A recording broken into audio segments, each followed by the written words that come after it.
விழுப்புரம் அருகே காதல் திருமணம் செய்து கொண்ட தம்பதிக்கு 1,25,000 ரூபாய் அபராதம் விதித்ததாக ஊர் தலைவர் மீது மாவட்ட ஆட்சியரிடம் புகார் வழங்கப்பட்டுள்ளது. விழுப்புரம் மாவட்டம் சின்னசேலத்தை அடுத்த எலவடி கிராமத்தை சேர்ந்த மகேஸ்வரி என்ற பெண் மனு கொடுத்துள்ளார். அதில் தானும் தனது கணவர் சிலம்பரசனும் வெவ்வேறு சமூகத்தை சேர்ந்தவர்கள் என்பதால் தாங்கள் ஊருக்குள் வாழ வேண்டும் என்றால் 1,25,000 ரூபாய் அபராதம் கட்ட வேண்டும் என்று ஊர் தலைவர் உத்தரவிட்டதாக கூறியுள்ளார். அபராத தொகையை கட்ட தவறினால் கொலை செய்து விடுவதாக மிரட்டல் விடுப்பதாக அந்த மனுவில் குறிப்பிட்டுள்ள மகேஸ்வரி தங்களுக்கு பாதுகாப்பு வழங்க வேண்டும் என கேட்டுக்கொண்டுள்ளார். ஜாதி வேற வேற இருக்கிறதுனால அவங்க ஊருக்குள்ளே போனால் அடித்து உதச்சி வெத்து பப்பில் கையெழுத்து வாங்கிட்டாங்க. ஊருக்குள்ளே வந்தால் அடிப்பேன், கொலை பண்ணுவேன் அப்படின்னு சொல்லிக்கிட்டு இருக்காங்க.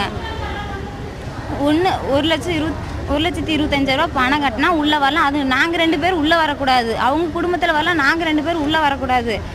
வந்த கொலை நடக்கும். நீ எப்படி வந்துடுற வாழ்ந்துடுற, நான் பார்த்துட்றேன், உன்னை அழிக்கிறேன் பாரு அப்படி இப்படின்னு திட்டிகிட்டு இருக்காங்க.